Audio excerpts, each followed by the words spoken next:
लाम्योलजनमवीरम् अनन्तवर्णादिदंसण सहावम् भोक्ष्यामि नियमसारम् केवली सुत केवली भणिदम् नमकर अनंत उत्कृष्ट दर्शन ज्ञानमय जिन वीर को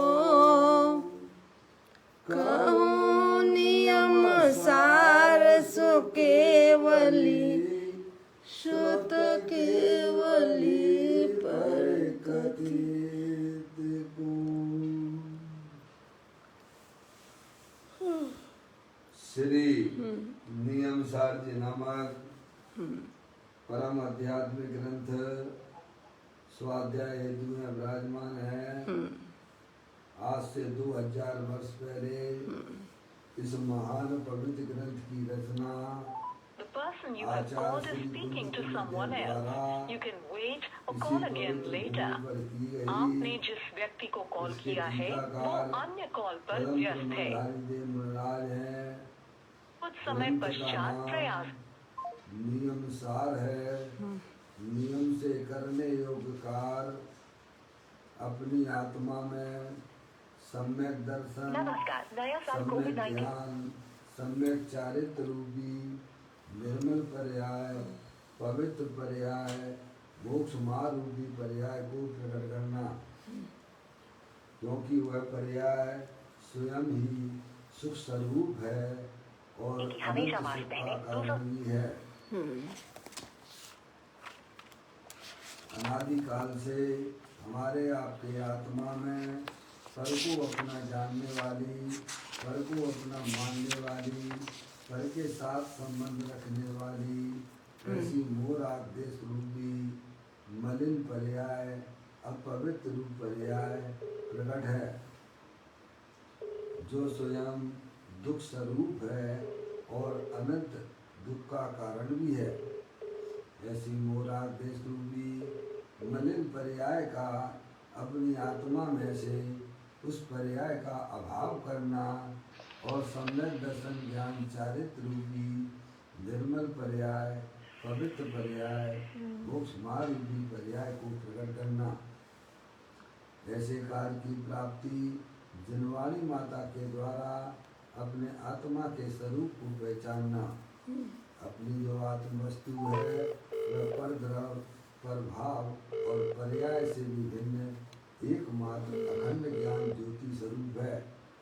ऐसे ज्ञाय प्रभु परमात्मा का परिचय करके तत्पश्चात शरीर रागादि का लक्ष्य छोड़ देना और अंतरोन्मुखी उपयोग के द्वारा अपने ज्ञाय प्रभु परमात्मा में अपनापन स्थापित करना, उसे ही निर्रूप से जानना और उसमें ही अपनी वर्तमान पर्याय को मालूम करना।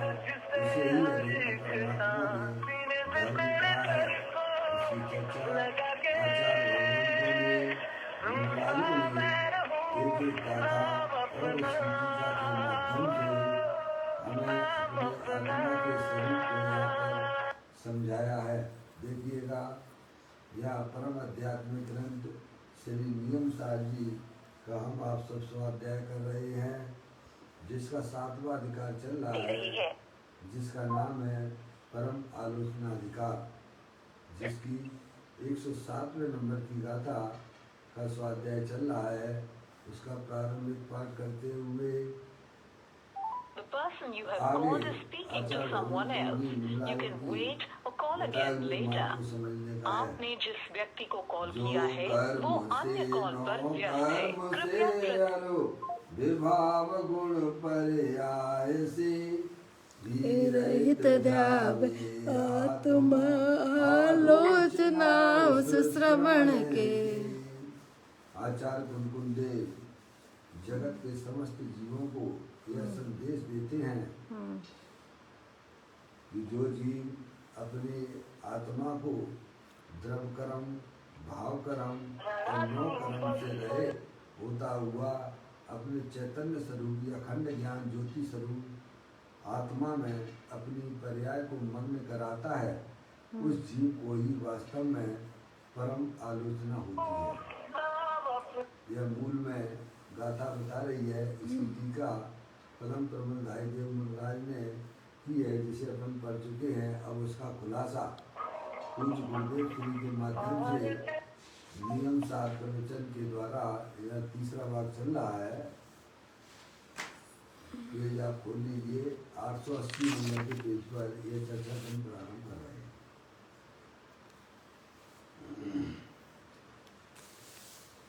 आश्रम रोकता है, देखिएगा अनादिकाल से हमारे आत्मा के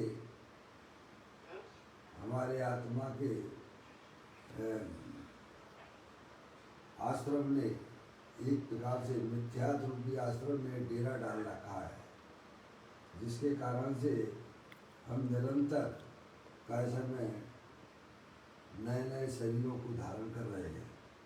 उसको किस प्रकार से रोका जा सकता है, उसकी बात यह बताते हैं कि आत्मा सत है, सत स्वरूपी भगवान आत्मा है। ऐसा नहीं है कि आपको कहीं से लाना है जानने देखने वाला पदार्थ देवन में विराजमान है, सिद्धि की सामर्थ्य वाला है। तो कहते हैं आत्मा सत है, स्वयं परमात्मा स्वरूप है। और वह वस्तु कैसी है? कारण परमात्मा स्वरूप है। आत्मा ही परमात्मा है। आत्मा का स्वरूप जो है परमात्मा स्वरूप है। अत्यंत सिद्ध परमात्मा ने अपनी पर्यायों से व्यक्त कर लिया। अगर कारण परमात्मा ना होता तो पर्याय में भी आज अत्यंत सिद्ध परमात्मा नहीं होती। तो कहते हैं आत्म वस्तु है, वह अमूर्तिक है, ज्ञानेश्वर है और कारण परमात्मा स्वरूप है। उसको नीचे रख लो डिब्बा, है ना, बार बार उसको मत हिलाया करो, एक बार सिस्टम को समझो। समझ में आया? तो कहते हैं आत्मा सत है, क्या है? वस्तु है। कैसी है? तो कहते कारण परमात्मा स्वरूप है और स्वयं है। आप कौन हो? आप शरीर हो क्या? ये जानने देखने वाले पदार्थ हो? तो कहते हैं आप स्वयं हो, आप शरीर नहीं हो, आप जानने देखने वाले पदार्थ हो, वस्तु हो। उन्होंने आप अरूपी है, अमूर्तिक प्रदेशों का पुंज, प्रसिद्ध ज्ञानादि गुणों का धारी, अनादि निधन वस्तु, वह चेतन आत्मा है और वही वास्तव में आप हो। उन्होंने आप तो कहते हैं आत्मा सत है, स्वयं परमात्मा स्वरूप है और सम्यक दर्शन का ध्येय है।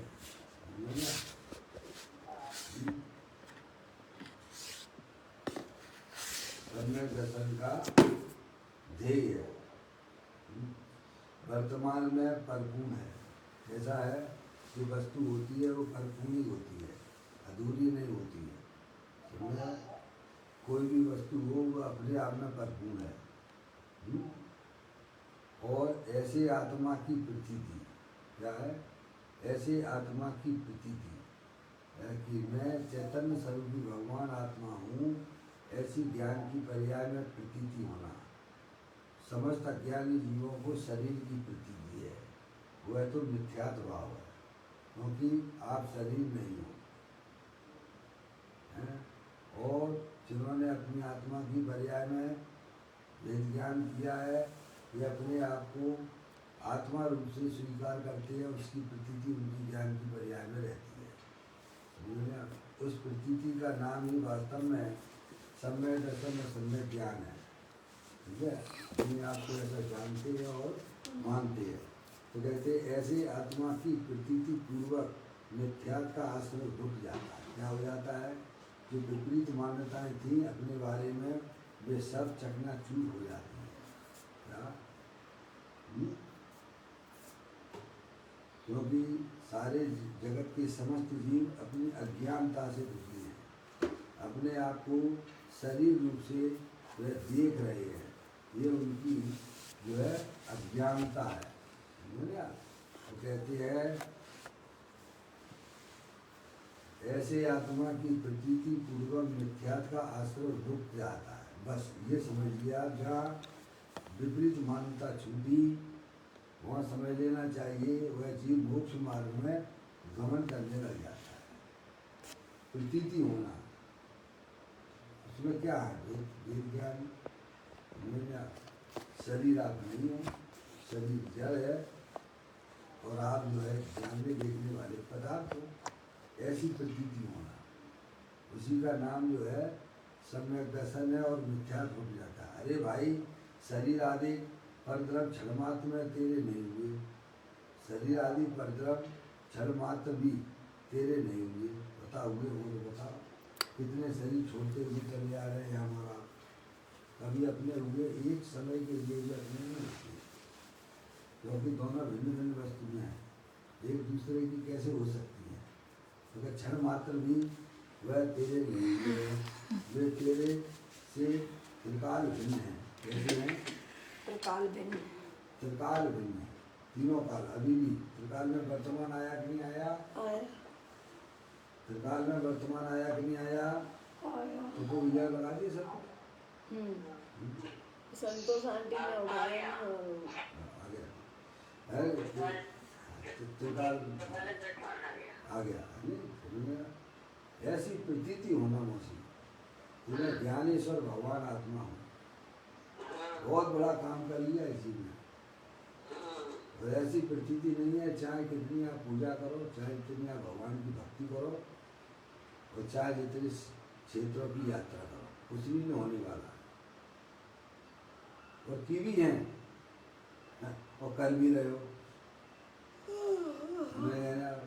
अगर इस संसार सागर से पार होना है तो अपने आत्मा को अपना पर स्थापित देना पड़ेगा। जो आप हो वह स्वीकार कीजिए। बस अपने आप को आत्मा रूप से स्वीकार करने पर पर्याय में होने वाले मिथ्यात्व आदि भाव तो तुरंत भाग जाते हैं और पर्याय में निराकुलता की उत्पत्ति हो जाती है। मैं तो एक बार उदाहरण देता हूँ आपको। जैसे किसी के शरीर का वायु गोला खिसक गया, वायु गोला धन खिसक जाती है ना मौसी, तो वो अगर जो है जब तक खिसका हुआ है तब तक वो बेचैन होता है, तकलीफ रहती है। पप्पू भैया, शरीर का वायु गोला खिसक जाने पर उस व्यक्ति को बड़ा तकलीफ रहती है, उठते बैठते खाते पीते चलते फिरते। और जैसे ही वह वायु गोला यथा स्थान बैठ जाता है तो उसकी सारी तकलीफें दूर हो जाती हैं। ऐसे ही अनादिकाल से इस आत्मा का पर्याय में गोला खिसक गया है। अपने आत्म स्वरूप चैतन्य धन स्वरूप भगवान आत्मा से कई समय वह खिसका हुआ है वर्तमान पर्याय। चाहे जितना उपाय कर लीजिए आप बाहर में, चाहे जितने संयोग इकट्ठे कर लीजिएगा, लेकिन परिणामों में सुख नहीं मिल सकता है। समझ में आया? चाहे कितना भी परमात्मा की भक्ति कीजिए, पूजा कीजिए, उससे भी कई समय पर्याय में निराकुलता उत्पन्न नहीं हो सकती है।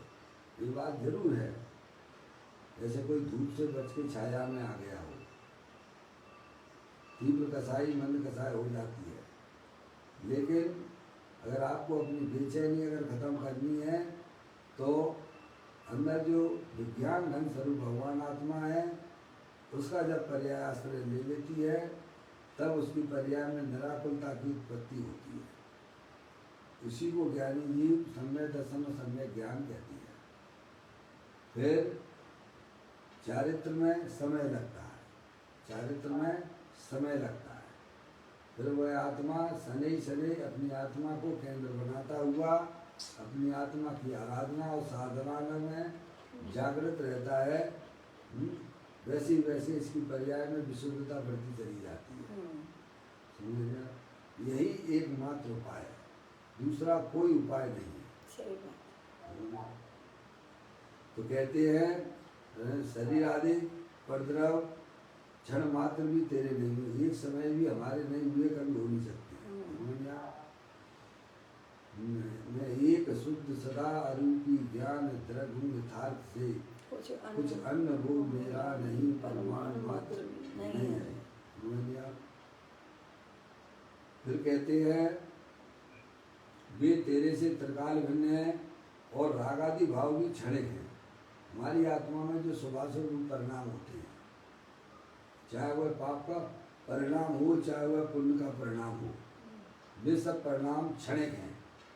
क्या पानी के बुलबुले के समान है। पानी का बुलबुला कितनी देर तक दिखेगा आपको?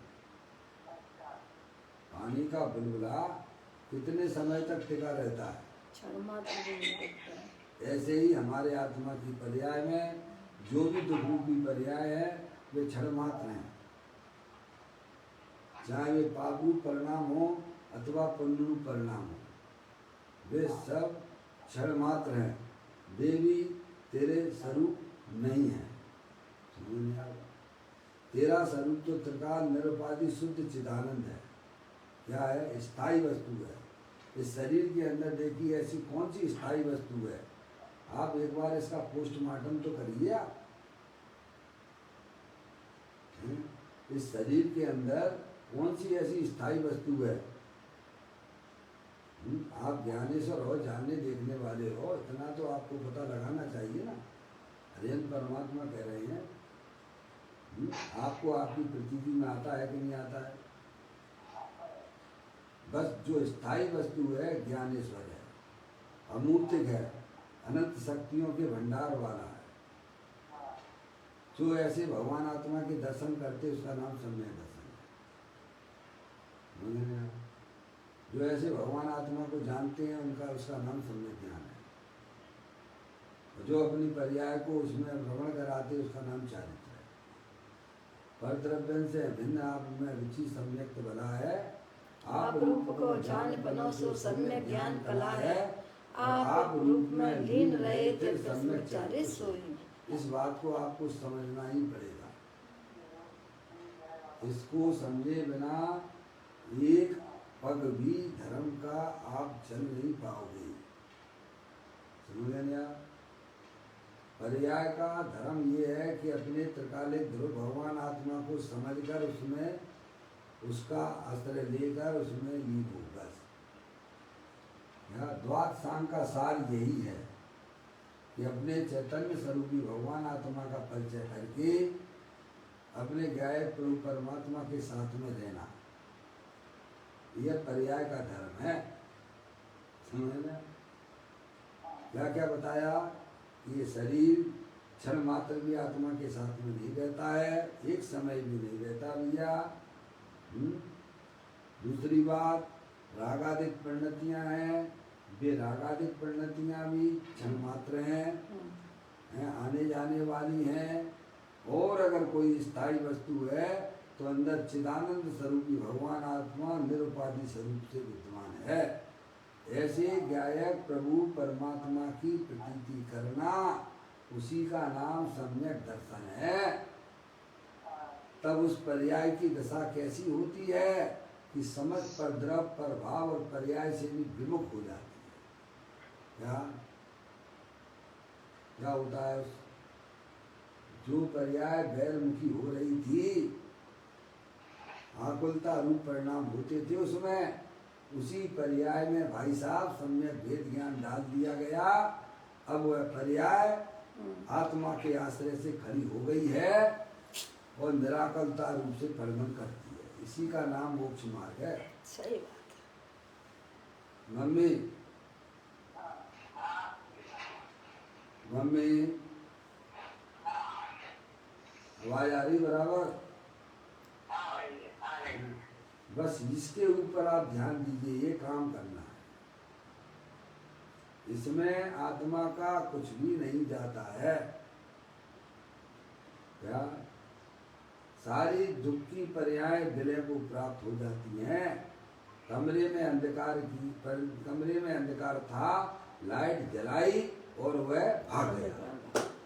ऐसे ही जो जीव अपनी आत्मा में जागृत हो जाती हैं, ऐसा मिथ्यादारी रूपी अंधकार भाग जाती है। सही बात है, क्षण मात्र में।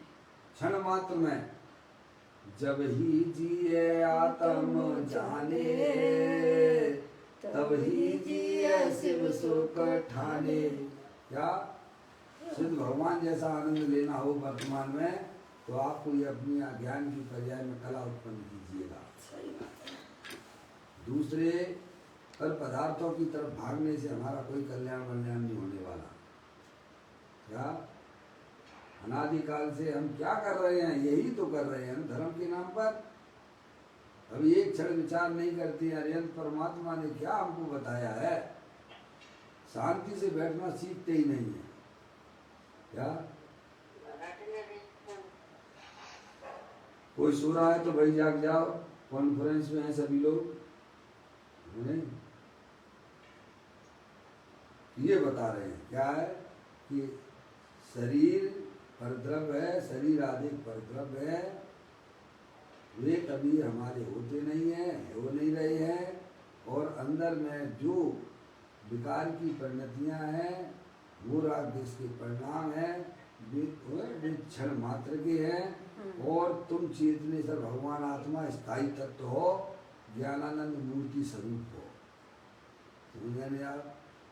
तेरा स्वरूप तो त्रिकाल निरुपाधि शुद्ध चिदानंद है, इसे स्वीकारे तो जैन कहलाए। मौसी, इसे स्वीकारे तो जैन कहलाए। कल मैंने आपको अंतिम में यही बोला था, बनारसीदास जी के पद में भी यही आता, सच्चा जैन किसे कहना। स्वार्थ के सांचे पर मारत के सांचे चित, साचे साचे बैन कहें साचे जैन मती है। काहू के विरुद्ध नहीं पर जाए बुद्धि नहीं, आत्म कवची न ग्रस्त नहीं अति है। सिद्धि रिद्धि प्रतिदि के घट में प्रगट सदा, अंतर के लक्ष्य सोआ जाची लक्ष्य पति है। दास भगवंत के उदास रहे जगत सो, ऐसे सुखिया सदैव सम्मिलित हैं। जो अपने त्रिकालिक ध्रुव भगवान आत्मा का आश्रय लेते हैं, वे जीव निरंतर सुख रूप परिणमन करती हैं, क्योंकि उन्होंने आश्रय स्थायी वस्तु का लिया है, और वह सुख स्वरूपी है, शांति का भंडार है, ज्ञानेश्वर है? वही जीव वास्तव में समय दृष्टि होता है। अब देखिए आगे बढ़ते हैं अपन। चैतन्य तो दल, चैतन्य तो ज्ञान दल है। क्या का दल है? ज्ञान का दल। ये शक्कर होती है ना, मिठास का, मिठास की दल होती है। समझ में आया? बर्तन में आप शक्कर रखी हुई है, बर्तन में शक्कर रखी हुई है, तो शक्कर से वह बर्तन भिन्न है क्या भिन्न है?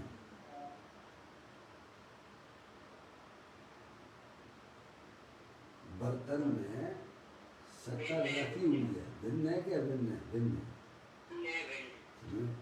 एक दूसरी बात, और शक्कर के ऊपर जो गंदगी है, भले ही आपको अभी नहीं दिख रही है, लेकिन आप जो है बूरा बनाते हो ना मौसी,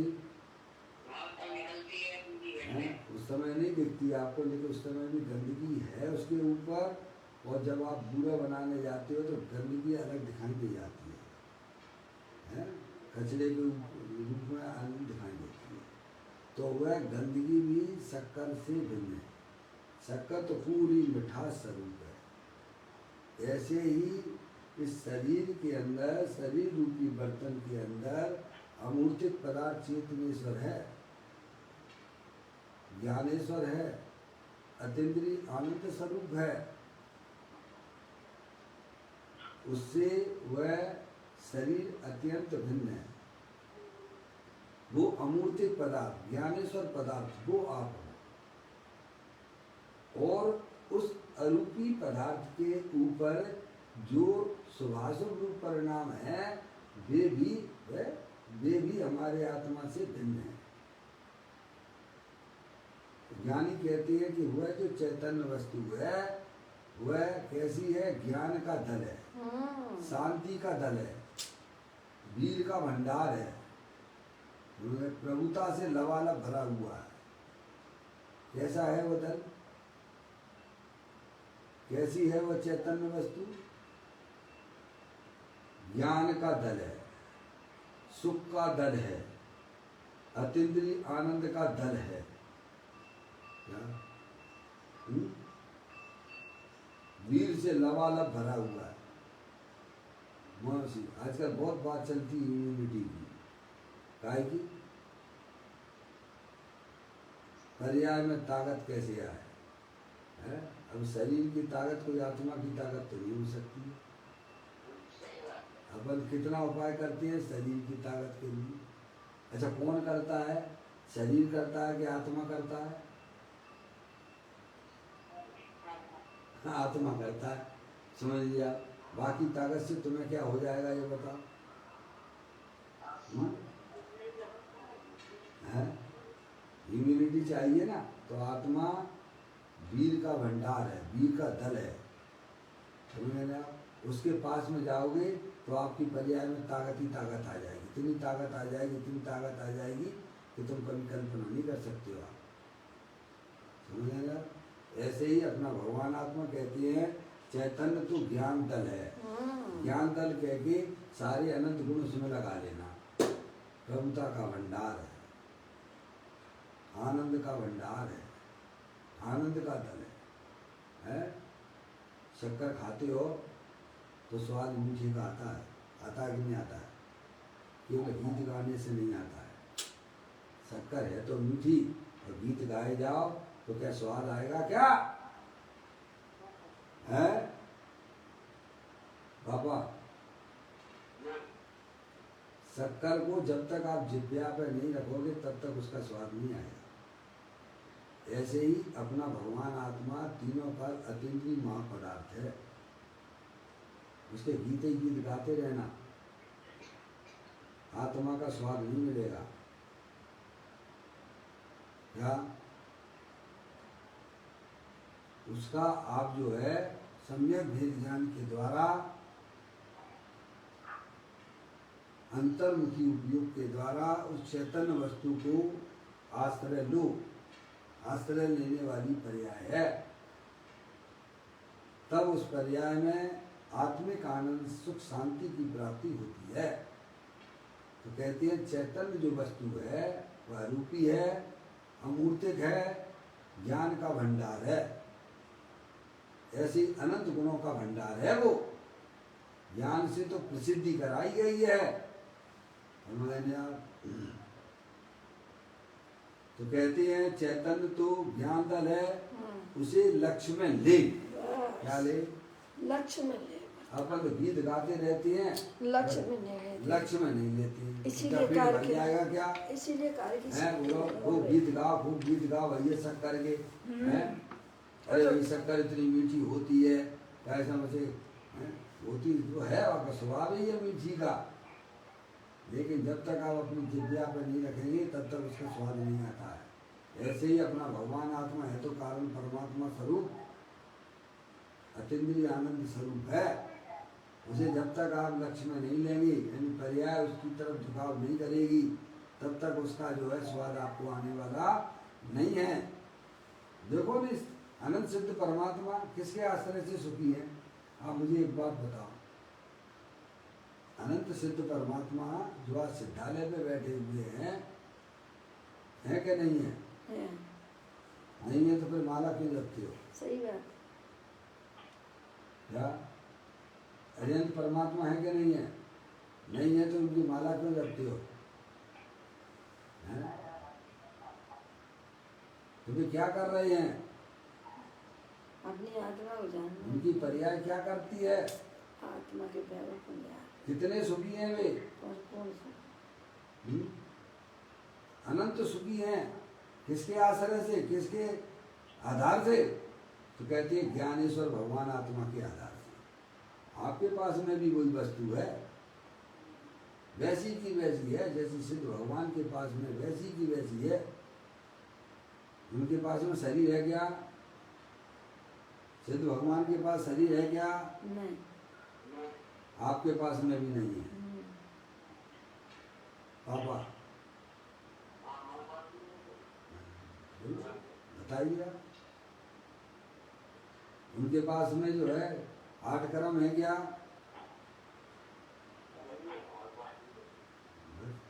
आप ज्ञान में बैठ गए तो काम खत्म हो गया बस।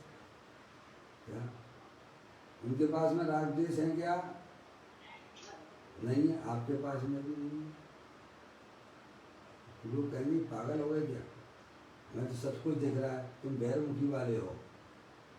समझ लेने आप अंतर्मुखी वालों को ऐसा आप वस्तु स्वरूप का विचार करिए कि आत्मा के पास में ना तो शरीर है, ना ही उसके पास में 8 कर्म है, और ना ही उसके पास में भाव कर्म है। क्या तो वस्तु स्वरूप से अगर हम विचार करते हैं तो जैसे सिद्ध परमात्मा है वैसे ही वर्तमान में मैं भी हूँ। स्वभाव में जाके बैठ जाओगे तो आपको सब समझ में आ जाएगा। संयोग से कहा जाता है कि आत्मा के पास शरीर है, पर आत्मा का थोड़ा हो जाएगा, है तो 8 कर्म संयोग से हैं संसार अवस्था में, लेकिन वे आत्मा के नहीं है। ऐसे ही रागादिक परिणतियां संसार अवस्था में देखी जरूर जाती हैं, पर वे आत्मा के स्वरूप से भिन्न है। इस प्रकार से वेद ज्ञान आप करोगे हैं तो पर्याय में निराकुलता की उत्पत्ति होने लग जाती है। इसी का नाम सम्यक वेद ज्ञान है। तो कहती है चैतन्य तो ज्ञान दल है, उससे लक्ष्य में ले। अब ये बात बड़ी सुंदर कह दी उन्होंने, लक्ष्य में ले। तो लक्ष्य में कैसे ले? सम्यक वेद ज्ञान की ज्योति जलाइए, वेद ज्ञान कीजिए, है तो चैतन्य स्वरूपी भगवान आत्मा पर्याय में लक्षित हो जाएगा। उसे लक्ष्य में ले शरीर की विकार की दृष्टि छोड़ दे। क्या ये अपने स्वरूप नहीं है, इनसे अपन को कोई लेना देना नहीं है, उनकी दृष्टि छोड़ दे। मत ज्ञान मात्र हूँ ऐसी दृष्टि भी छोड़ दे। क्या करे? वर्तमान में श्रुतियाँ जितना ही मैं नहीं हूँ, उसकी भी दृष्टि छोड़ दे। संपूर्ण चैतन्य शक्ति के पिंड को दृष्टि में ले। इसको संपूर्ण चैतन्य शक्ति के पिंड को दृष्टि में ले। पूर्णता के लक्ष्य से ही साची शुरुआत है। गुरुदेव सिंह खूब कहते हैं पूर्णता के लक्ष्य से। वर्तमान में प्रत्येक आत्मा परिपूर्ण ही है, आधा अधूरी वस्तु नहीं रहती है, परिपूर्ण ही है। संपूर्ण वस्तु को लक्ष्य में ले। तो कहते हैं संपूर्ण चैतन्य शक्ति के पिंड को दृष्टि में ले, क्योंकि उसके ही आश्रय से संवर दशा प्रकट होती है। समझे आप? उसके आश्रय से आत्मा में निराकुलता रूप पर्याय की उत्पत्ति होती है, उसी को संवर कहती है, क्योंकि उसके आश्रय से ही संवर दशा प्रकट होती है। चिदानंद परमात्मा ही देव देवल में विराजमान, देह से, कर्म से और विभाग गुण पर्याय से वितरित एवं स्वभाव गुण पर्यायों से संयुक्त है। स्वभाव गुण पर्यायों से कल आपको बताया था, आप अगर बता पाएंगे तो बहुत अच्छी बात है। 5 प्रकार से ये भगवान आत्मा भिन्न कहा गया है। 5 प्रकार से इस गाथा में भगवान आत्मा को भिन्न बताया गया है। थोड़ा बता देंगे तो मुझे अच्छा लगेगा।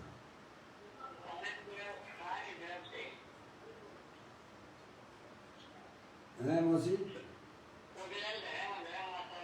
हाँ, वो तो वस्तुओं की बात होगी एक बात है। अभी यहाँ जो इस गाथा में बताई जा रही है उसकी बात थोड़ा बताएंगे इसमें इस गाथा। हाँ, आप थोड़ा उंगली पे हाथ रखना, ऐसी मत बोलना है। कर्म से, 9 कर्म से, आगे बोलो विवाह गुण पर्याय से, है ना, विकार से, विकार से हो गया, और मत ज्ञान आदि पर्यायों से भी 4 है। और 5वां क्या था? बोलिए, थोड़ा चिंतन करोगे तो आपको बहुत कुछ मिल जाएगा। हैं? बोलो भाई, कौन बोलेगा? अथवा मेरे को ही बोलना है तो मैं बोल दूंगा, आप बोलोगे तो अच्छा रहेगा। अब इस शरीराकार जो आत्मा के प्रदेश हैं ना, उनसे भी भगवान आत्मा विवाह गुण पर्याय से भी, विवाह व्यंजन पर्याय से भी भिन्न है। विवाह गुण पर्याय से भी भिन्न है और विवाह व्यंजन पर्याय से भी भिन्न है। देखो, कर्म से, नौ कर्म से, राग से और विवाह गुण पर्याय से और विवाह व्यंजन पर्याय से भी अपना शुद्धात्म वस्तु भिन्न है। उसको जो दृष्टि में लेते हैं उसी का नाम सम्यक दर्शन है ना। कठिन कुछ भी नहीं है, आप अभ्यास करोगे तो वो चीज़ आपके लिए सरल हो जाएगी। समझ में आया? और हमें अभ्यास करना चाहिए। दुनिया भर की बातें हमारे ज्ञान में कचरा इकट्ठा कर रखते हो, जो हमारे लिए अच्छी बात नहीं है। अभी आपसे पूछे आपके पास कितने बच्चे, फटाफट नाम बता दो। बच्चों बच्चों के भी बता दोगे, क्या करते हैं वो भी बता दोगे। ये तुम्हारे क्या काम के हैं सब? हैं? क्या हो गया? याद नहीं रहता है? सब याद रहता है, अपने काम की चीज़ सबको याद रहती है। जिसे हम काम की चीज़ मान रखे हैं वो सब याद रहती है। ज्ञानियों के लिए काम की चीज़ अपना शुद्धात्मा है, वेद ज्ञान है उसके पास में, तो उसके लिए काम की चीज़ है। हम इसे काम की चीज़ कहाँ मानते हैं? काम की चीज़ माने तो भाई साहब वो चीज़ कभी हमारे ज्ञान से हटती नहीं है। एक बार आप मर पचकर भी ज्ञानी कहती है, ये काम आपको करना ही पड़ेगा, इसके अलावा दूसरा कोई उपाय नहीं है। इस संसार चक्र से छूटने का एकमात्र उपाय सम्यक वेद ज्ञान है। देखो यहाँ वही बात चल रही है, चैतन्य तो ज्ञान का दल है, उसके लक्ष्य से शरीर की विकार की दृष्टि छोड़ दे, मत ज्ञान मात्र हूँ ऐसी दृष्टि भी छोड़ दे, संपूर्ण चैतन्य शक्ति के पिंड को दृष्टि में ले, क्योंकि उसके ही आश्रय से संवर दशा प्रकट होती है। चिदानंद परमात्मा ही देह देवल में विराजमान, देह से, कर्म से, विवाह गुण पर्याय से व्यतिरिक्त एवं स्वभाव गुण पर्यायों से संयुक्त है। कैसे संयुक्त है? किससे भिन्न है और किससे अभिन्न है? अपनी चैतन्य वस्तु मम्मी किससे भिन्न है और किससे अभिन्न है? अपनी चैतन्य वस्तु। बोलिए,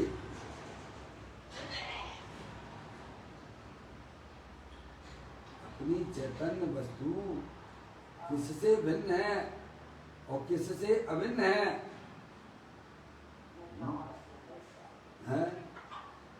तो कहते हैं कर्म से, नौ कर्म से और विवाह गुण पर्याय से व्यतिरिक्त है और स्वभाव गुण पर्याय से संयुक्त है। समझ आप? पर तरफ से भिन्न और अपने भावों से अभिन्न। अपने भावों से अभिन्न क्या ले लेना? पूरा अपना द्रव्य ले लेना, चेतन से भगवान आत्मा। समझ आ गई? उससे अभिन्न है। अपने ज्ञान आदि अनंत गुण शक्तियों सहित है, तीनों काल विद्यमान वस्तु है। समझ आप? तो कहते हैं विवाह गुण पर्याय से व्यतिरिक्त एवं स्वभाव गुण पर्यायों से संयुक्त है। अनंत गुण और उनकी एक एक समय की पर से निरपेक्ष स्वाभाविक पर्याय। देखिए, अनंत गुण और उनकी एक एक समय की पर से निरपेक्ष स्वाभाविक पर्याय, जिससे अनंत गुण से संयुक्त है कि नहीं है अपना भगवान आत्मा। बिना गुण के तो कोई द्रव्य होता ही नहीं है। होता हो तो बताइए, चाहे चेतन हो अथवा अचेतन हो। बिना गुण की कोई वस्तु होती है क्या मौसी? नहीं होती है, चाहे जड़ हो अथवा चेतन हो। सब अनंत गुणों के भंडार वाले हैं। समझे ना? तो कहते हैं अनंत गुण और उनकी एक एक समय की पर से निरपेक्ष स्वाभाविक पर्याय। कौन सी पर्याय की बात की गई है? पर से निरपेक्ष एक एक समय की पर्याय जो पर से निरपेक्ष है? एक एक समय की पर से निरपेक्ष स्वाभाविक पर्याय इस प्रकार अनंत गुण पर्यायों से संयुक्त है अपना भगवान आत्मा। बोलिए आप। साधक की प्रकट पर्याय को अपूर्ण होने से विवाह व्यंजन पर्याय कहा है। क्या? साधक जीव है, अपनी आत्मा की आराधना साधना करने वाला जीव है, उसी को साधक कहते हैं।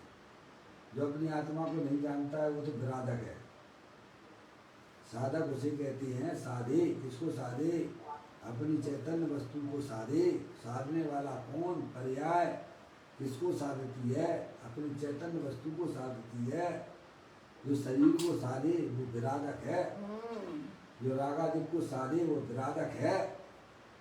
जो अपनी आत्मा को साधे वो साधक है। तो उस साधक रूपी पर्याय को भी विवाह गुण पर्याय में दिया गया। आगे बात समझ में? देखो ये कहते हैं साधक की प्रकट पर्याय को अपूर्ण होने से, हैं? देखो आपने पीछे सब पढ़ के आए हो आप। अगर आपको स्मरण हो तो बराबर है।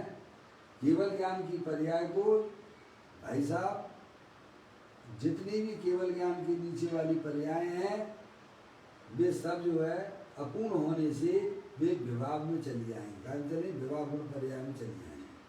समझ रहे आप? कहते हैं साधक की प्रकट पर्याय को अपूर्ण होने से, अपूर्ण होने से है ना, केवल ज्ञान तो पूर्ण है।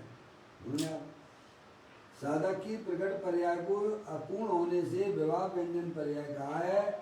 यहाँ तो ध्रुव रूप त्रिकाल पारणमिक भाव से वर्तिती हुई स्वभाव पर्याय की बात है। क्या? यहाँ तो ध्रुव रूप त्रिकाल पारणमिक भाव से वर्तिती हुई स्वभाव पर्याय की बात है।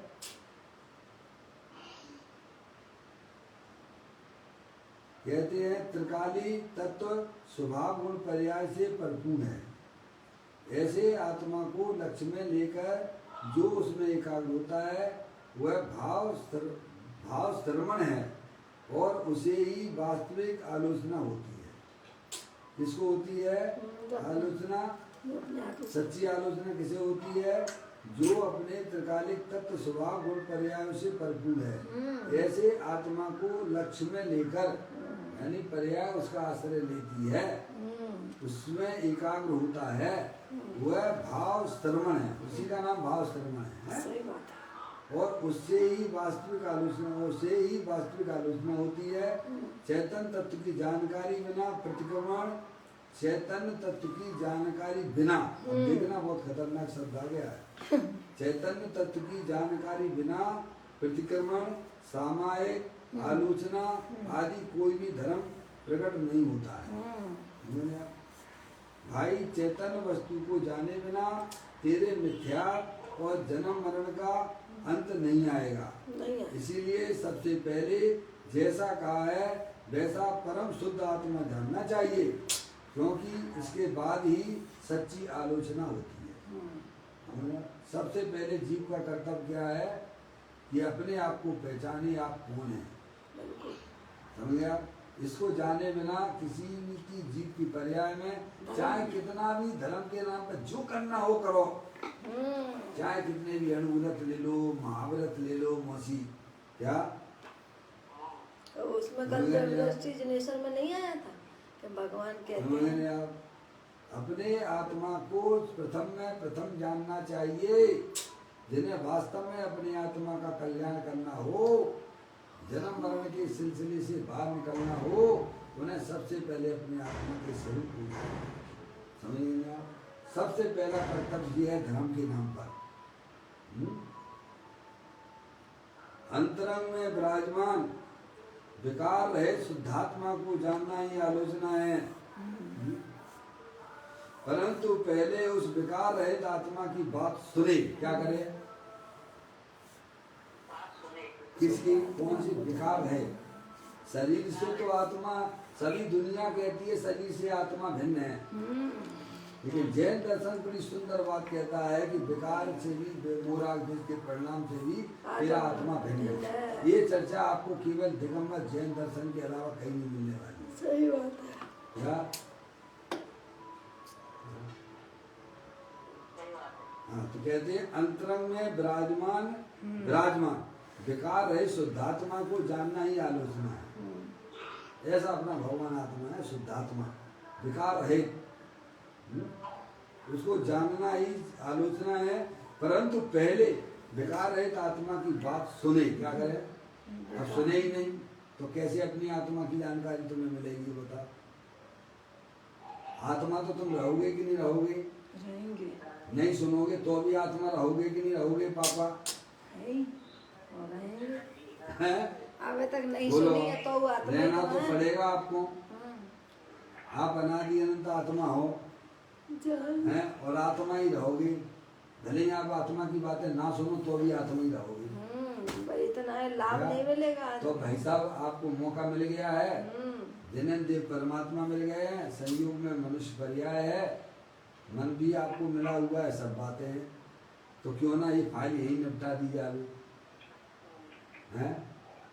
ज्ञानी लोग तो ये काम करते हैं, समझ में आया? तो कहते हैं पहले उस विकार रहित आत्मा की बात सुने, समझे और उसका ध्यान करे। क्या ध्यान? तो जब करेगा पहले समझे, हैं? जाने बिना किसका ध्यान करेगा? ध्यान करे। इसीलिए पहले उसे जानने की बात कही है। आत्मा को जानने के बाद जो परम श्रवण त्रिगुप्ति पूर्वक गुप्त ऐसी परम समाधि के होने पर वचन रचना के प्रपंच से परान्मुख होकर सदा उसी का ध्यान करते हैं। इसमें अपने चैतन्य स्वरूप परम समाधि के होने पर वचन रचना के प्रपंच से परान्मुख। ज्यादा मोबाइल पे बातें आते मत किया करो आप, समझ में आया? सब अपने अपनी आत्मा को पर्याय को बेरमुखी करना है। सही बात है। ना ज्यादा टीवी देखो, ना ज्यादा मोबाइल चलाओ भैया, ना ज्यादा समझ में पंचायत आया? भी मत करो। ना ज्यादा परिचय बढ़ाने की कोशिश करो। जितने बच सकते हो उतने तो बच लो। ये बातें ज्ञानियों को समझ में आती है, अज्ञानियों को नहीं। और तुम्हें ज्ञानी बनना है तो इसमें आना ही पड़ेगा, समझ में आया? देखो बहन श्री तो कहती है, सभी ज्ञानी कहते हैं, श्रीमद राजचंद्र जी भी कहते हैं अल्पहारी हो। क्या कहा? अल्प परिचय वाला हो, अल्पभाषी हो, कम बोलो भाई, है? काम की बात है, बोलो, बात खत्म। आप श्रावक, आप जो है श्रावक हो, हैं? हमें तो इतना नहीं, काम की बातें करना, ज़्यादा उलझना नहीं, तो आपकी इतनी शक्ति तो बचेगी। कहाँ लगाओगे? नहीं लगाओ। ज़्यादा बातों में लगे रहोगे, ऑफिस हो जाओगे, क्या करोगे? लगे रहते चुपचाप, धीरे धीरे गंभीर हो जाता है, उसकी ज्ञान की परे ऐसी हो जाती है ज्ञान। तो कहते हैं परम समाधि के होने पर वचन रचना के प्रपंच के परान्मुख होकर सदा उसी का ध्यान करते हैं। उन भाव श्रवणों को सतत शुद्धात्मा की परम आलोचना होती है। द्रव कर्म, भाव कर्म, नौ कर्म से रहित शुद्धात्मा का जो अंतरंग में स्थिरता पूर्वक अवलोकन करता है उसे भाव श्रवण कहा है। इसके अलावा पंच महाव्रत पालने से या दिगंबर होकर जंगल में रहने से भाव श्रवण नहीं कहलाता। समझे आप?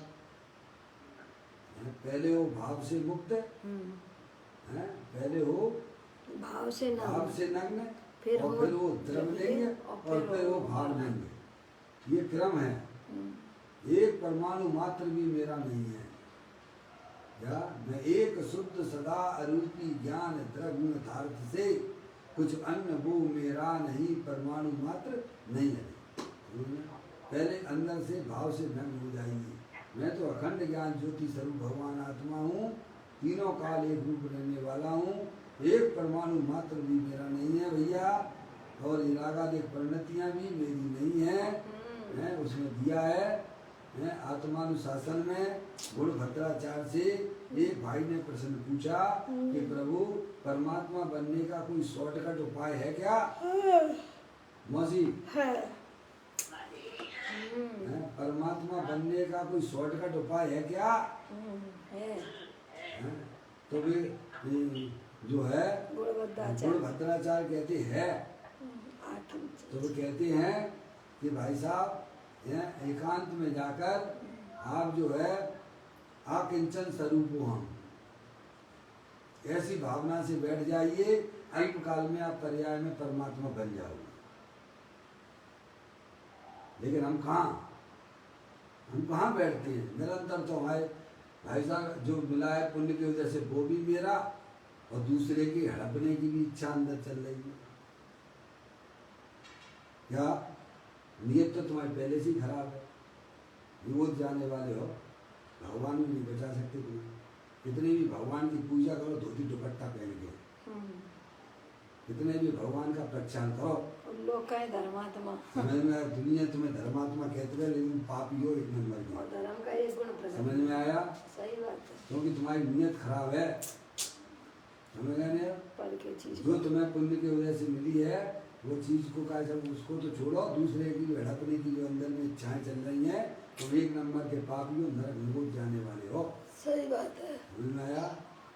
अगर आपको अपनी आत्मा में सम्यक दर्शन की प्राप्ति करना है तो ये मेरे आत्मा के अलावा कोई जगत की कोई वस्तु मेरी नहीं है। समझ में आया? निरागादिक परिणतियां भी मेरी नहीं है। पहले वो भाव से नग्न और फिर होता है, फिर अंदर में उसकी जो है भावनाएं परपक होती चली जाती हैं, तो वह द्रव्य से नग्न हो जाता है और फिर जो है अंदर में श्रेणी लगाता है और जो है 3 चौकड़ी कसाई के अभाव की बार भाव लिंग पर्याय प्रकट हो जाता है। ये है क्रम। तो कहते हैं उन भाव श्रवणों को सतत शुद्धात्मा की परम आलोचना होती है। द्रव कर्म, भाव कर्म, 9 कर्म से रहित शुद्धात्मा का ही जो अंतरंग में स्थिरता पूर्वक अवलोकन करता है उसे भाव श्रवण कहा है। उसके अलावा पंच महाव्रत पालने से या दिगंबर होकर जंगल में रहने से भाव श्रवण नहीं कहलाता है। मुनिराज चैतन्य की परम समाधि में ऐसे गुप्त हो जाते हैं, क्या कैसे गुप्त हो जाते हैं? देखो तो वे भी अपने जैसे तो रहते हैं, ऐसे गुप्त। मुनिराज चैतन्य की परम समाधि में ऐसे गुप्त हो जाते हैं कि अंदर क्या करते हैं इसकी क्या अन्य जीवों को खबर ही नहीं पड़ती है। मुनिराज शरीर का लक्ष्य छोड़कर, क्या कहा, शरीर का लक्ष्य छोड़कर उसे अपना तो मानते ही नहीं है। उसका भी राग वो किंचित है, उसका भी राग छोड़ देती है। जो राग रहता है वह भी उसको भी छोड़कर शरीर का लक्ष्य छोड़कर अंदर चैतन्य के ध्यान में लीन होकर शरीर मन वाणी की गुप्ती से गुप्त हो गए हैं। ऐसे मुनिराजों को ही निश्चय आलोचना होती है। इस प्रकार ये अपन ने आज आचार्य कुलकुल देव और राज परम परमदाय देव की टीका और पूज्य गुरुदेव श्री ने अपन को समझाया है। आप खूब चिंतन करना, विचार करना। अब यहाँ पर जो है रेफरेंस के रूप में अमृतचंद आचार्य देव श्री समय सार की आत्मख्याति टीका थी 227वां श्लोक। यहाँ पर उसी बात को पुष्ट करने के लिए यहाँ ज्ञानियों ने बात की है, उसकी चर्चा कल अपन करेंगे। निज निधि निज में बताई ये अनंत अनंत उपकार है, उसके लिए जिन वाणी माँ को वंदना सतवार है, वंदना सतवार है। 9वां नमोकार मंत्र।